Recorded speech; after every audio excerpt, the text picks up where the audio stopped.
can't settle. The distance is wrong. Listen, it's not silence.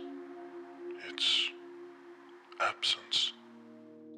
There are places where people don't vanish in the dramatic way stories promise. No scream, no trace, no ending. Just a normal day that breaks in half and never connects again. In these woods, the strange part isn't what happened. It's how consistently nothing happened afterward.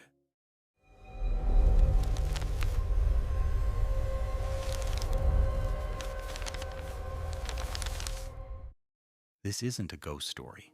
No monsters, no portals, no definitive explanation. Only documented timelines, repeated patterns, and a place that keeps refusing closure. Today's location sits in southwestern Vermont, in the Green Mountains, quiet, remote, and easy to underestimate. And between 1945 and 1950, at least 5 people disappeared here, under circumstances that still don't fit neatly in the box of normal.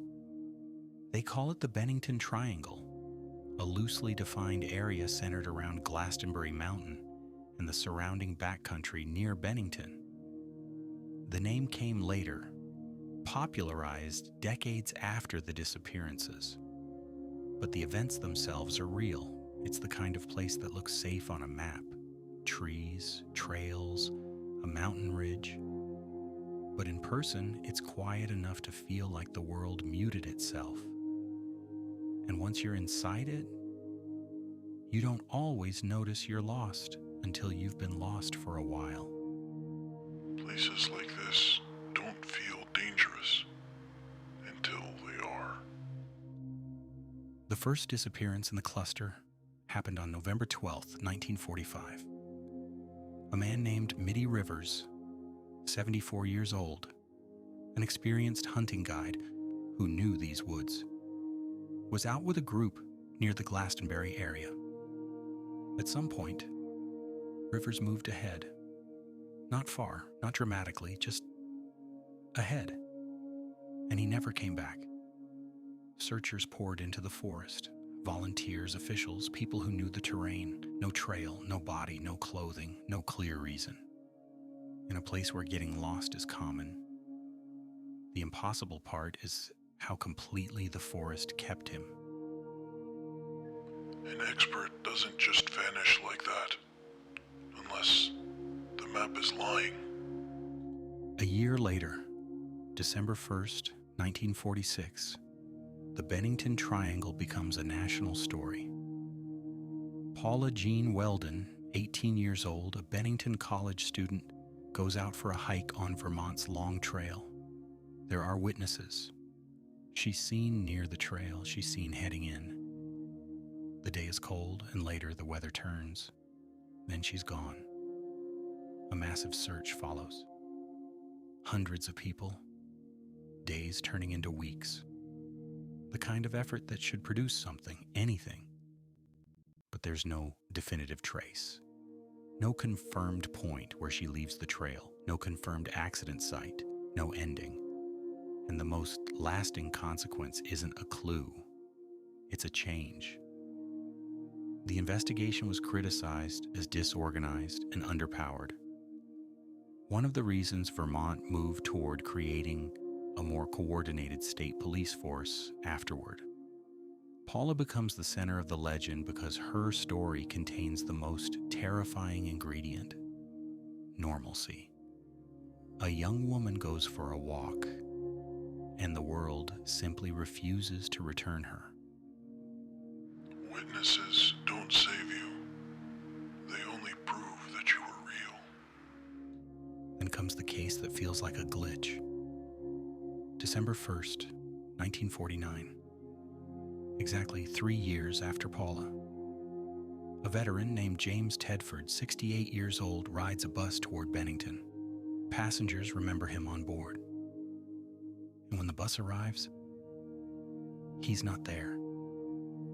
His belongings remain behind. No one recalls him getting off. No struggle, no crash, No clear place to search. The wilderness isn't the only problem now. The problem is reality in plain sight. A locked room mystery on wheels. October 12th, 1950. A child disappears. Paul Buddy Jepson, 8 years old, vanishes near his family's work area. Searchers respond fast, people, dogs, organized efforts. The detail that lingers is simple. The scent trail reportedly reaches a road and stops. If that's true, it suggests a handoff from wilderness to world. A moment where the story could have continued, but didn't. And again, no resolution, no confirmed direction, no confirmed outcome. Just a child swallowed by a place that doesn't keep receipts. How curious. The trail ends where answers should begin. 16 days later, October 28th, 1950, another disappearance. Frida Langer, 53, camping near Somerset Reservoir. She gets wet crossing a stream, turns back toward camp to change. Alone.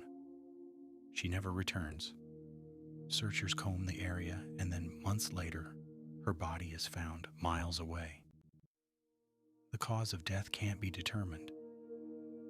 This case is different for one reason. Something finally comes back. But the return doesn't solve anything. It deepens the question.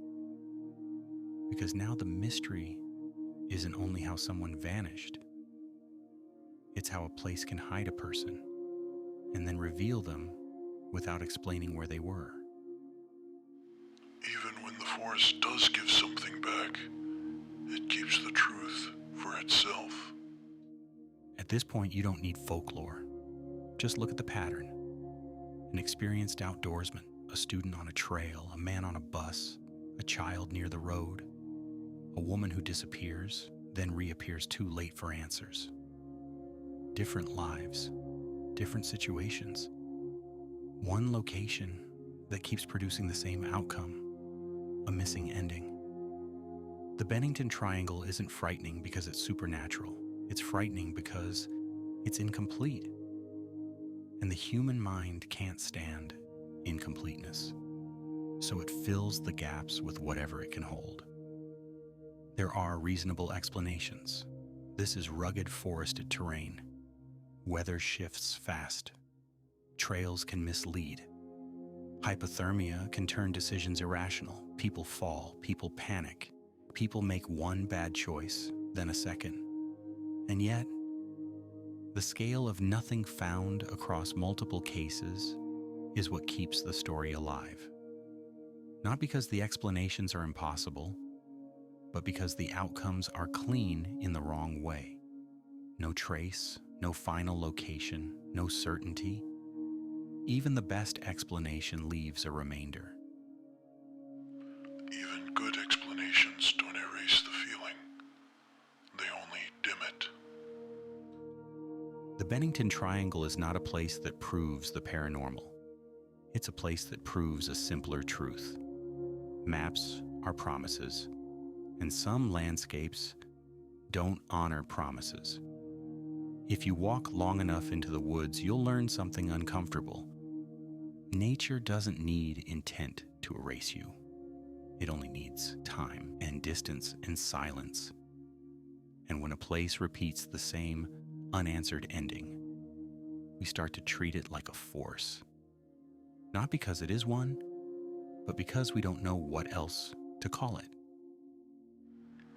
The map doesn't show what's missing.